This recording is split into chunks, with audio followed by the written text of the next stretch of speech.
Bismillah. Bismillah. Bismillahirrahmanirrahim.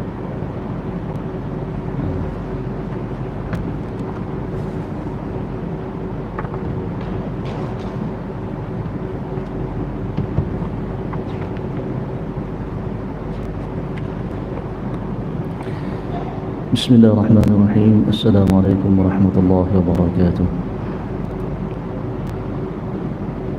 Nahmaduhu wa nasta'inuhu wa nastaghfiruh wa na'udzu billahi min shururi anfusina wa min sayyiati a'malina. Man yahdihillahu fala mudilla lahu wa man yudlil fala hadiya lahu. Asyhadu an la ilaha illallah wa asyhadu anna sayyidana Muhammadan 'abduhu wa rasuluh. أرسله بالهدى ودين الحق ليظهره على الدين كله ولو كره المشركون. اللهم صل على سيدنا محمد وعلى آل سيدنا محمد. سبحانك لا علم لنا إلا ما علمتنا ولا قوة إلا بالله العلي العظيم ولا حول ولا قوة إلا بالله العلي العظيم. أما بعد. Yang saya hormati dan saya kasih Tuan Pengerusi Yang Berbahagia Datuk Fathil bin Yusuf, Barisan Ahli Tuan Kuasa, Barisan Imam, tuan-tuan para muhibbin yang dirahmati Allah Subhanahu wa taala. Terlebih dahulu mari sama-sama kita panjatkan syukur kita kehadrat Allah. Dengan ini kita limpah kurnia daripada Allah Subhanahu wa taala. Kita masih lagi diberi kesempatan oleh Allah untuk kita berada di hari yang ke-11 daripada Ramadan 1445 Hijrah. Ini merupakan suatu anugerah yang tidak boleh dihitung, yang tidak boleh dinilai, yang merupakan nikmat yang Allah Subhanahu wa taala kurniakan kepada kita selaku umat Muhammad sallallahu alaihi wasallam. Dan kita hanya boleh menunjukkan tanda syukur kita ataupun tanda terima kasih kita kepada Allah Subhanahu wa taala dengan kita melaksanakan segala apa yang telah disyariatkan, apa yang telah ditetapkan oleh Allah Subhanahu wa taala sebagai satu ketetapan, sama ada ketetapan itu dalam bentuk kefarduan ataupun ketetapan itu dalam bentuk sunnah. Dan bila mana kita melaksanakan segala sesuatu yang dalam bentuk kefarduan ataupun kemestian, sesuatu dalam bentuk sunnah, dalam bentuk anjuran, maka kita ucaplah Alhamdulillah. Oleh kerana itu merupakan bimbingan ataupun taufik daripada Allah Subhanahu wa taala ke atas diri kita selaku mukallaf, yang mana seseorang yang diberati akan agama ke atas dirinya. Tuan-tuan hadirin muslimin yang dirahmati Allah, bila mana berlabuhnya Ramadan, Nabi SAW sentiasa memperingatkan kepada para sahabat radhiyallahu anhum ajma'in supaya mengambil ingatan, supaya mereka sentiasa beringat bahawasanya mereka berada di satu bulan yang dianugerahkan oleh Allah Subhanahu wa taala yang disebut sebagai Sayyidus Syuhur. Ramadan adalah Sayyidus Syuhur. Sayyidus Syuhur ni iaitulah penghulu segala bulan, yang mana kita berada pada bulan yang penuh dengan keistimewaan, ataupun disebut juga sebagai Syahrul Rahmah, bulan yang diturunkan akan rahmat oleh Allah Subhanahu wa taala. Disebut juga sebagai Syahrul Barakah, bulan yang penuh dengan keberkatan. Disebut juga sebagai Syahrul Maghfirah, bulan yang mana yang akan diberi keampunan sesiapa sahaja yang berada di dalamnya. Tuan-tuan hadirin muslimin yang dirahmati Allah, bila mana kita mengatakan bahawa Syahrul Ramadan merupakan Syahrul Barakah ataupun bulan yang diberi keberkatan oleh Allah Subhanahu wa taala, terlebih dahulu kita cuba memahami apa yang dimaksudkan dengan keberkatan. Oleh kerana keberkatan itu telah pun dimelayukan, keberkatan itu telah dimelayukan dari sebut-sebutannya, sedangkan dia merupakan perkataan bahasa Arab barakah. Bila mana kita memahami perkataan barakah, barulah kita memahami apa yang kita sebut sebagai syahrul barakah, bulan yang diberi keberkatan oleh Allah Subhanahu wa taala. Apa makna barakah? Barakah kalau kita tengok kepada pandangan ulama mengatakan bahawa bila kita sebut sahaja barakah berarti ziyadatul khair. Barakah makna apa? Ziyadatul khair. Ingat tu. Kadang-kadang kita tanya barakah, dia jawab macam-macam. Entah apa-apa, dia syarah terus. Kita tanya makna barakah aja. Dia tak nak bagi makna spesifik barakah tersebut. Jadi barakah ini iaitulah ziyadatul khair. Ziyadatul khair berarti Allah Subhanahu wa taala menambahkan kebaikan kepada sesuatu. Bila mana bulan Ramadan disebut sebagai syahrul barakah, berarti Allah Subhanahu wa taala menambah nilai pada bulan Ramadan tersebut. Amalan yang kita lakukan itu dilipat gandakan oleh Allah Subhanahu wa taala, berarti ditambah nilai. Begitu juga bila mana Allah Subhanahu wa taala jadikan seseorang itu barakah, maka pada diri seseorang itu ditambah nilai oleh Allah Subhanahu wa taala. Dan ada asbab-asbab yang menjadikan seseorang itu ditambah nilai, dan ada asbab-asbab yang menjadikan bulan itu ditambah nilai. Kalau kata bulan itu ditambah nilai oleh Allah Subhanahu wa taala, berarti pada bulan tersebut sudah pastinya ada keistimewaan. Apa ada keistimewaan yang terdapat di dalam bulan Ramadan? Cuba kita tengok ayat Al-Quran yang Allah Subhanahu wa taala sebut.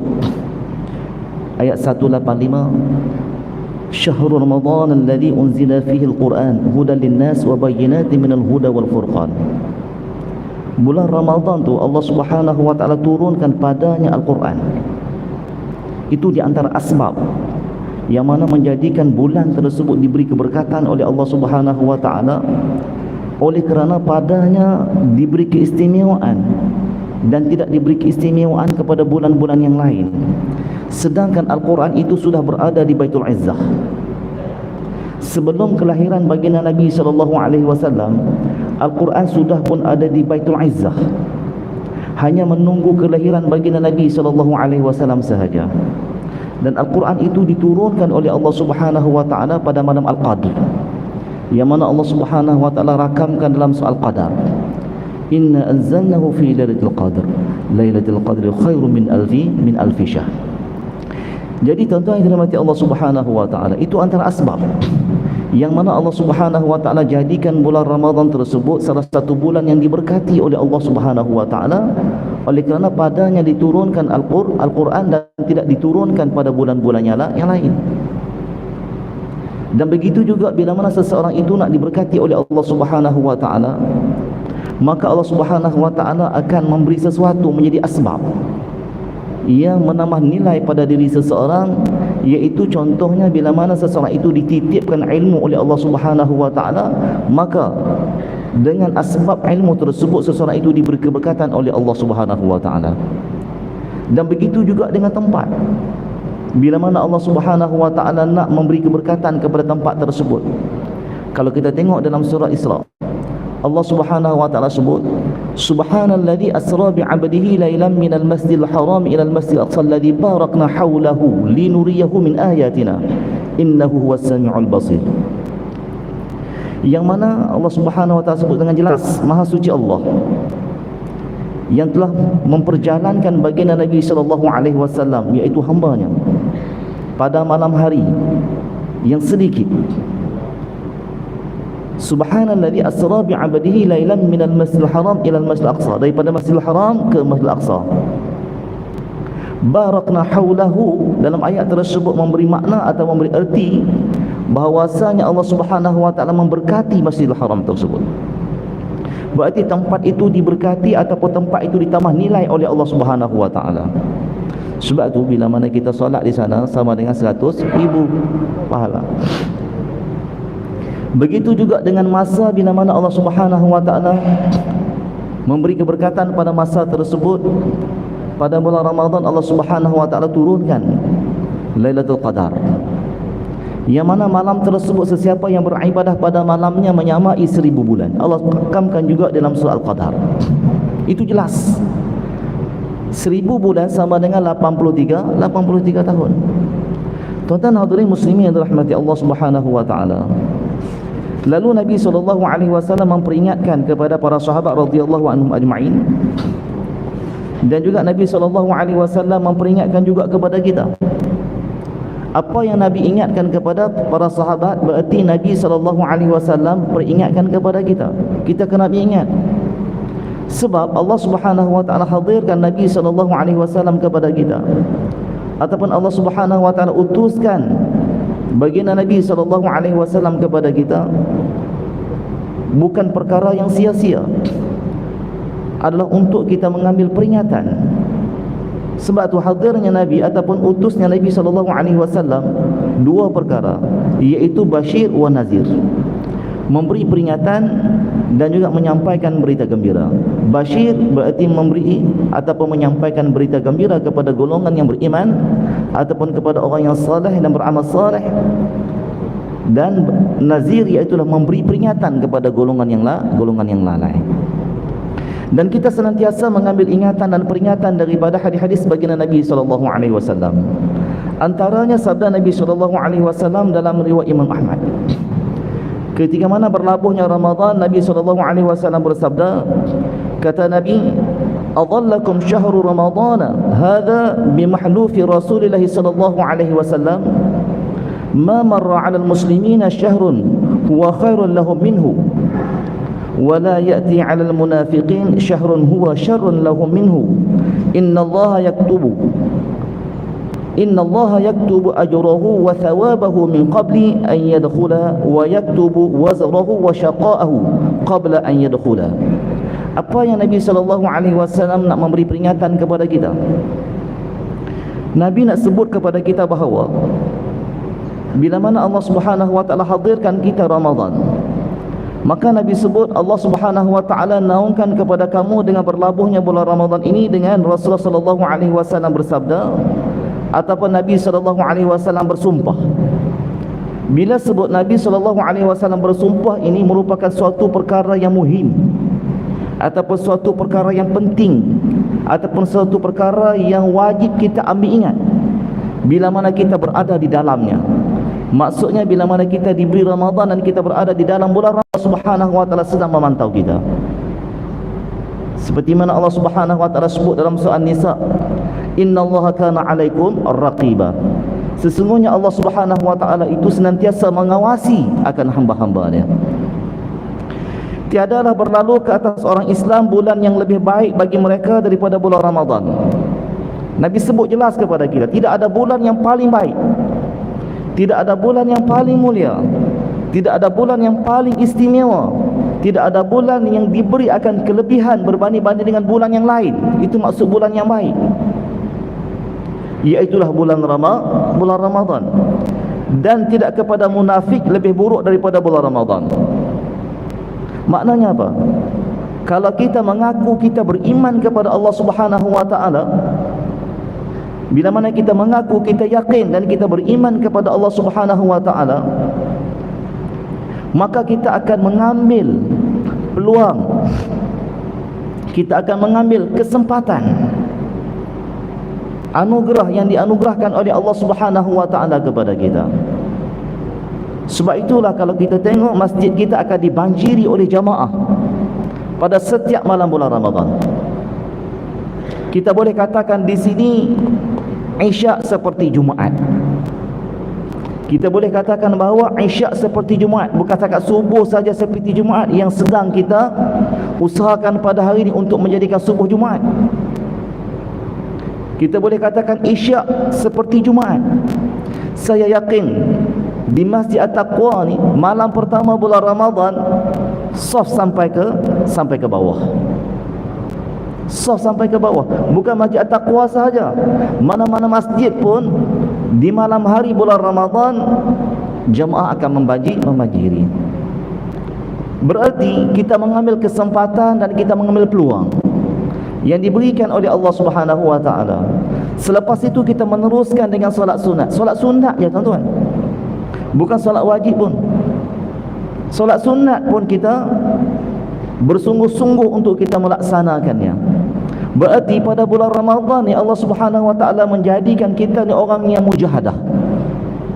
Orang yang mujahadah ni berarti orang yang bersungguh-sungguh untuk mendapat kelebihan, untuk mendapat keistimewaan yang dianugerahkan oleh Allah Subhanahu wa taala walaupun sunat. Di situlah menunjukkan bahawasanya Ramadan juga disebut sebagai madrasah. Disebut juga sebagai madrasah. Apa maksud madrasah? Tempat Allah Subhanahu wa taala nak perbaiki kita. Tempat Allah Subhanahu wa taala nak tarbiyah kita. Dan disebut juga adalah bulan tarbiyah ataupun bulan tadhiyah. Bulan tadhiyah ni iaitulah bulan yang kita berkorban. Kita korbankan masa kita.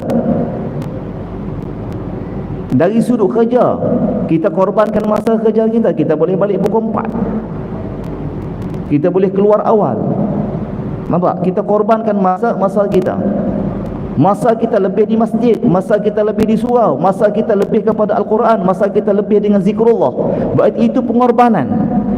Dan pengorbanan ini akan dinilai oleh Allah Subhanahu wa taala. Pengorbanan kita itu juga disebut sebagai sedekah. Bacaan Quran kita itu juga disebut sebagai sedekah. Zikrullah kita itu juga disebut sebagai sedekah. Hadirnya kita daripada rumah ke masjid juga disebut sebagai sedekah. Setiap tapak yang kita langkah itu juga disebut sebagai sedekah. Apa makna sedekah? Tuan-tuan yang dirahmati Allah Subhanahu wa taala, yang kita faham sedekah itu adalah kita mengeluarkan sesuatu untuk diberikan kepada seseorang. Itu makna sedekah. Tetapi hakikat sedekah itu adalah untuk menyucikan diri kita. Sebab itu sedekah itu akan berbalik kepada orang yang bersedekah, sama ada sedekah wajib maupun sedekah sunat. Sedekah wajib yang disebut di dalam Al-Quran adalah dalam bentuk zakat. Itu sedekah wajib. Sementara sedekah sunat ini dalam bentuk anjuran. Dalam bentuk anjuran. Kita mengeluarkan sebahagian apa yang direzekikan oleh Allah Subhanahu wa taala kepada kita dengan penuh kerelaan. Kerelaan hati kita untuk memberi sesuatu kepada seseorang tanpa kita mengambil nilai. Itu sedekah. Tanpa kita mengambil nilai. Kalaulah tuan-tuan beri seseorang sesuatu dan ingin mengambil nilai atau value daripada seseorang, maka sedekah itu akan tergantung. Sebab itu orang yang bersedekah dia tidak mengambil nilai. Berarti dia tak hendakkan pujian, dia tidak nakkan sanjungan. Berarti dia tidak nampak apa yang dia bagi, melainkan apa yang dia nampak adalah rahmat daripada Allah Subhanahu wa taala. Baik, tuan-tuan hadirin muslimin yang dirahmati Allah Subhanahu wa taala, itu apa yang disebut oleh baginda Nabi sallallahu alaihi wasallam bagi golongan yang beriman, maka mereka akan mengambil kesempatan bersungguh-sungguh. Mereka mengorbankan masa mereka, tenaga mereka untuk Allah. Dan puasa mereka itu juga akan diberi ganjaran ataupun diberi kelebihan oleh Allah Subhanahu wa taala. Salah satu amalan yang tidak dicatat oleh para malaikat iaitulah puasa. Dan puasa ini akan diberikan oleh Allah Subhanahu wa taala kepada pelakunya sendiri di akhirat besok. Berbeza dengan amalan-amalan yang lain. Sebab tu amalan puasa ni dia berbeza dengan amalan yang lain. Amalan puasa ni mudah untuk kita mendapat keikhlasan. Berbanding dengan solat, berbanding dengan sedekah. Sebab dalam masa yang sama, bulan yang sama, semua kita berpuasa. Semua kita berpuasa. Orang Muslim semuanya berpuasa. Habis tu nak tunjuk kat siapa? Kawan kita di sebelah aku pun puasa, di depan kita pun puasa, di belakang kita pun puasa. Berarti perasaan riak itu Allah Subhanahu wa taala hapuskan pada bulan Ramadan. Itu puasa. Berarti mudah untuk kita mendapat keikhlasan. Puasa kita itu kerana Allah Subhanahu wa taala. Sebab puasa itu menuntut kesucian daripada Allah. Oleh kerana Bulan Ramadan ini juga dinamakan bulan yang suci. Orang yang beriman dia mencari kesucian. Dia menjadikan Ramadan ini sebagai bulan dia mencari kesucian. Sebab apa tuan-tuan dia mencari kesucian bulan Ramadan ni? Kita kena ingat tuan-tuan, kita ni datang daripada yang suci, iaitulah Allah Subhanahu wa ta'ala yang maha suci. Dan kita ditempatkan pada awalnya oleh Allah Subhanahu wa ta'ala di tempat yang suci, iaitulah syurga. Kita berasal daripada baginda Adam alaihi salam. Ya ayuhan nasu taqu rabbakum alladhi khalaqakum min nafsin wahidah wa khalaqa minha zawjaha wa bassa minhuma rijalan katsiran wa nisaa wattaqullah. Cuba tuan-tuan tengok ayat tersebut. Wahai sekalian manusia, kamu bertakwalah kamu kepada Tuhan kamu yang telah menjadikan kamu bermula daripada diri yang satu. Diri yang satu di sini iaitulah baginda Adam alaihi salam. Dan daripada diri yang satu itulah Allah Subhanahu wa taala jadikan laki-laki dan perempuan, dan daripada laki-laki dan perempuan itulah Allah Subhanahu wa taala biakkan. Dan Allah perintahkan sekali lagi, wattaqullah, bertakwalah kamu kepada Allah. Jelas kan? Berarti bila mana kita hadir ataupun kita berasal daripada Adam alaihi salam, berarti Adam itu daripada mana? Adam itu daripada syurga, bukan daripada bumi tuan-tuan. Cumanya Adam itu unsurnya daripada bumi, unsur jasadnya daripada bumi, dan unsur rohnya daripada langit. Unsur jasadnya daripada bumi dan unsur ruhnya daripada langit. Dan tempat yang pertama baginda Adam alaihi salam ditiupkan roh oleh Allah Subhanahu wa taala iaitulah di syurga. Berarti tempat asal kita, perkampungan asal kita adalah syurga, iaitu tempat yang suci.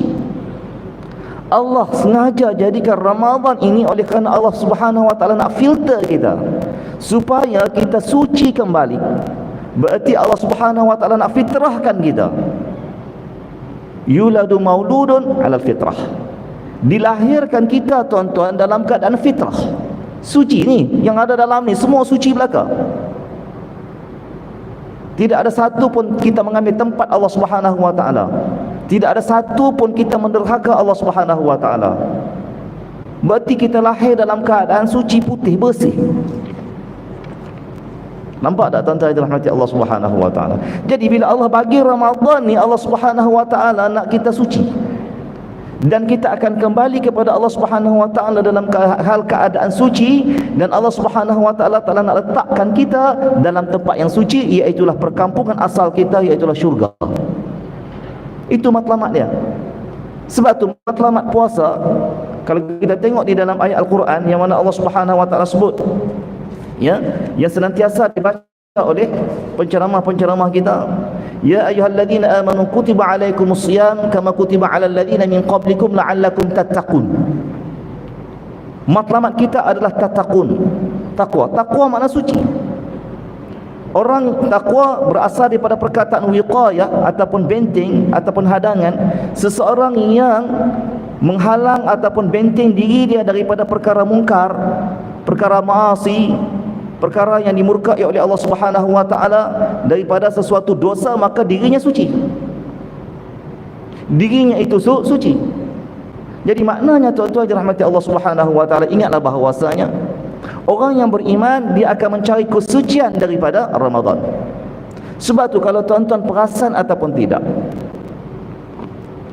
apa doa yang diajarkan oleh baginda Nabi sallallahu alaihi wasallam kepada Sayyidatina Aisyah sekiranya diberi Lailatul Qadar pada malam tersebut? Apa yang dia ajar? Dia ajar doa yang pendek je tuan-tuan. Walaupun kita baca panjang doa, tidak menjadi masalah. Itu suatu yang bagus. Tetapi yang diajar Nabi SAW kepada Sayyidatina Aisyah pendek je. Allahumma innaka afuwan tuhibbul afwa fa'fu anni. Allahumma, ya Allah.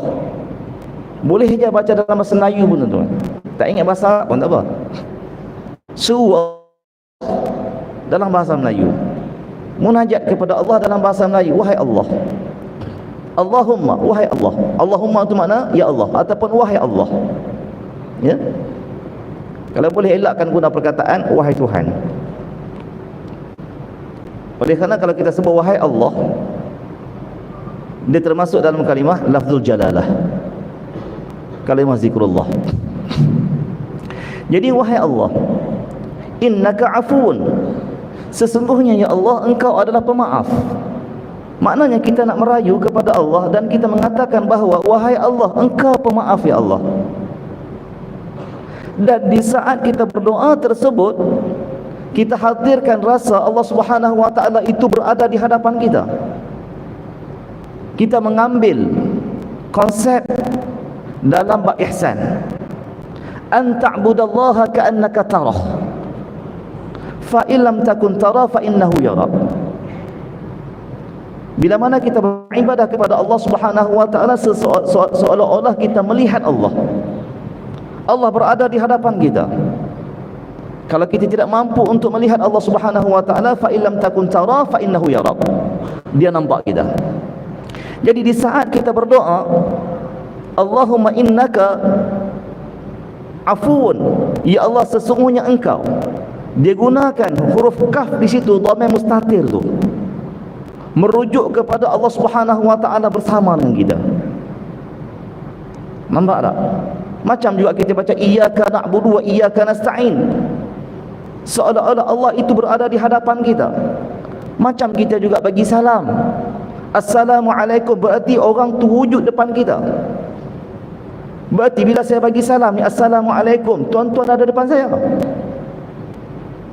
Nampak? Begitu juga kita baca at-tahiyatul mubarakatuh tadi dalam salat, assalamu alayka ayuhan nabi, dia guna perkataan assalamu alayka ayuhan nabi, seolah-olah Nabi sallallahu alaihi wasallam berada di hadapan kita.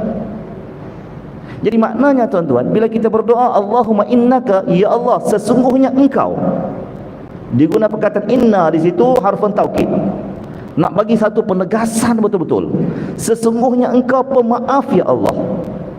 Allahumma innaka afuun, ya Allah sesungguhnya engkau pemaaf ya Allah.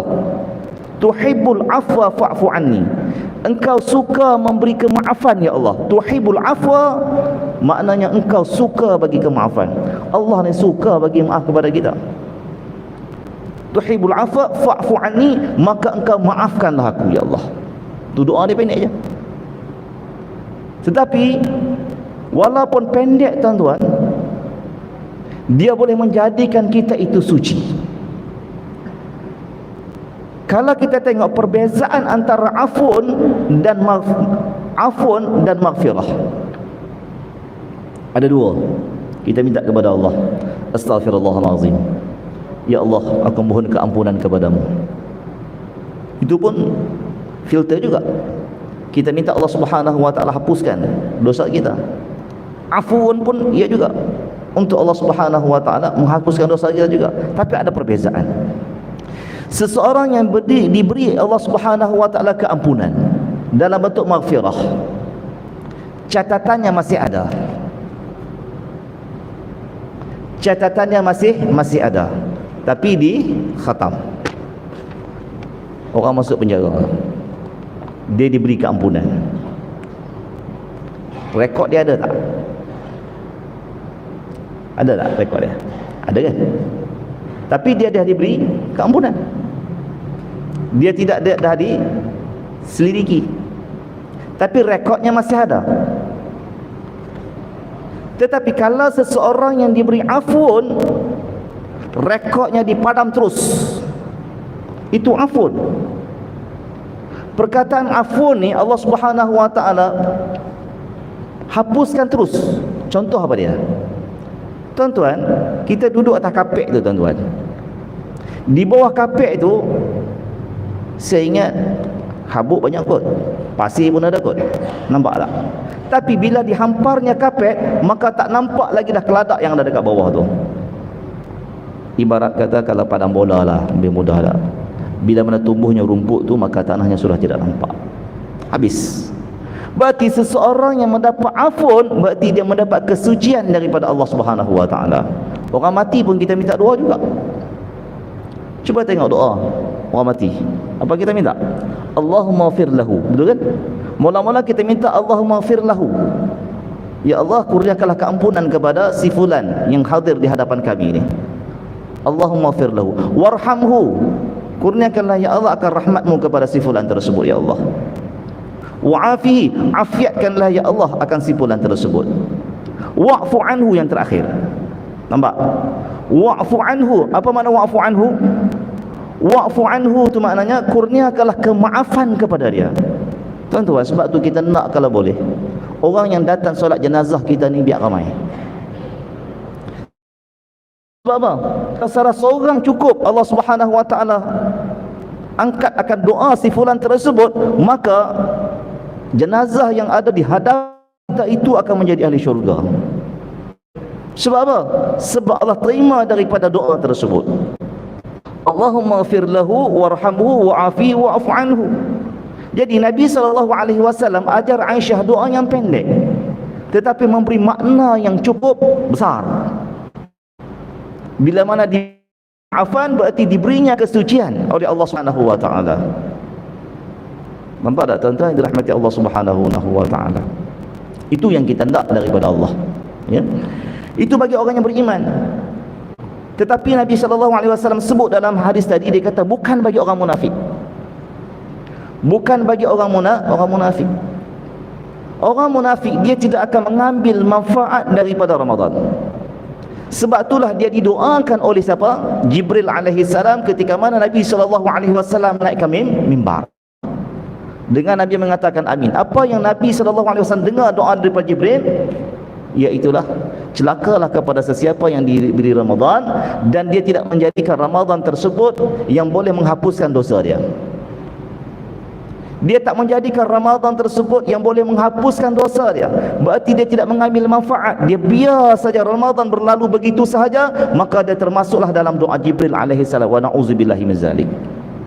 Berarti tuan-tuan, kita yang ada sifat mujahadah, kita yang ada sifat tadhiyah, dan kita menjadikan Ramadan ini sebagai madrasah, maka kita termasuk dalam golongan yang beriman.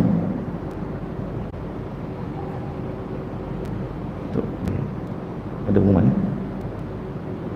Okay.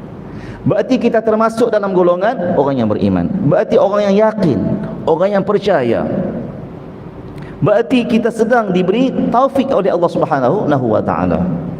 Itu yang kita harapkan tuan-tuan yang dirahmati Allah Subhanahu wa taala.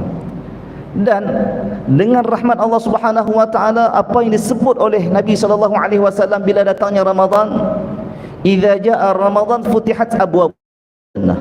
Cuba tuan-tuan tengok betapa rahmatnya Allah, betapa sayangnya Allah Subhanahu wa taala kepada umat baginda Nabi sallallahu alaihi wasallam berbanding dengan umat-umat yang terdahulu.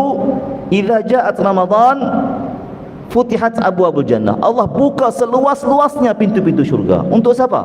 Untuk orang beriman. Sebab tu tuan-tuan, bulan Ramadan ramainya ahli syurga. Bulan Ramadan ramainya ahli syurga. Berarti orang yang menghidupkan rumah-rumah Allah di malam hari dan juga di siang hari, maka dia termasuk dalam amalan ahli syurga. Jadi Allah Subhanahu wa taala buka. Dan Nabi SAW sebut juga, idza jaa Ramadan futihat abwaabul jannah wa ghliqat abwaabun nar. Maknanya Allah tutup pintu neraka. Takut tuan-tuan? Kalau Allah buka pintu neraka di hadapan kita, mampu kita? Berarti bila mana kita melakukan sesuatu kesilapan ataupun sesuatu kemurkaan, kemaksiatan dan sebagainya, berarti pintu neraka itu sedang dibuka. Kita yang membuka sendiri. Allah tutup, kita buka. Wa na'udzubillahi min zalik. Baik tuan-tuan hadirin muslimin yang dirahmati Allah Subhanahu wa taala. Ingatlah dua hadis Nabi, saya nak tutup dengan dua hadis Nabi sallallahu alaihi wasallam. Hadis yang sama, lafaznya hanya sedikit saja berbeza. Yang pertama Nabi sallallahu alaihi wasallam sebut, Man shama Ramadan imanan wa ihtisaban ghufira lahu ma taqaddama min dzambih. Sesiapa yang puasa pada siang hari, berarti dia menahan dirinya daripada perkara-perkara yang dilarang oleh Allah Subhanahu wa taala, sama ada zahir ataupun batin. Ya, itu man shama pada siang hari dan mengharapkan keimanan daripada Allah Subhanahu wa taala, maka Allah Subhanahu wa taala akan beri keampunan kepada dia dosa-dosa yang dia terdahulu. Dan satu lagi riwayat, man qama Ramadan imanan wa ihtisaban ghufira lahu ma taqaddama min dzambi. Sama juga, iaitu sesiapa yang mendirikan Ramadan, kalau pada waktu malamnya dia qiyam, menghidupkan bulan-bulan Ramadan dengan salat-salat sunat. Sama ada dia menghidupkan malam tersebut dalam bentuk jamaah ataupun dalam bentuk fardiyah, berseorangan, salat tahajud dan sebagainya. Termasuk juga dalam solat qiyam. Berarti dia berdiri pada waktu malam.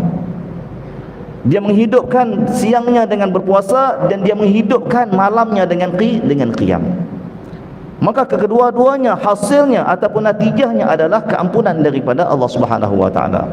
Jadi kita masih lagi ada masa-masa yang berbaki ni tuan-tuan.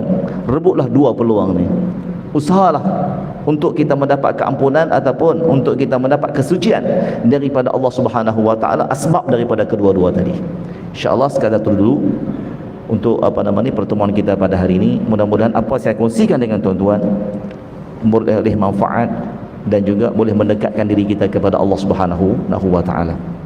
Dan ingatlah tuan-tuan yang dirahmati Allah, tanamlah dalam diri kita kecintaan kepada majlis ilmu.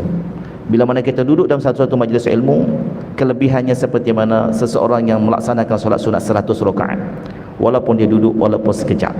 Ya, hadirlah tuan-tuan dalam majlis ilmu yang mana kita boleh hadir, ya, sebab fadilahnya cukup besar. Ya, sama dengan 100 rakaat solat sunat. Walaupun kita tidak mampu untuk mendirikan solat sunat tu satu hari 100, tapi dengan kita duduk dalam majlis ilmu, kita akan mendapat 100 rakaat. Dan satu lagi kelebihan majlis ilmu, kita akan didoakan oleh para malaikat dengan mengatakan Allahumma ighfir lahu. Berarti masyarakat langit dan masyarakat bumi yang mana mereka sentiasa berzikir kepada Allah, makhluk Allah ini akan mendoakan kepada orang-orang yang berada di dalam majlis ilmu dan mohon untuk diberi ampunan oleh Allah Subhanahu wa taala. Insya-Allah mudah-mudahan kita ada kebersamaan dengan makhluk-makhluk Allah Subhanahu wa taala yang senantiasa zikir kepada Allah, yang senantiasa memohon keampunan kepada kita, insya-Allah. Aqulu qouli hadza wa astaghfirullah. Assalamualaikum warahmatullahi wabarakatuh.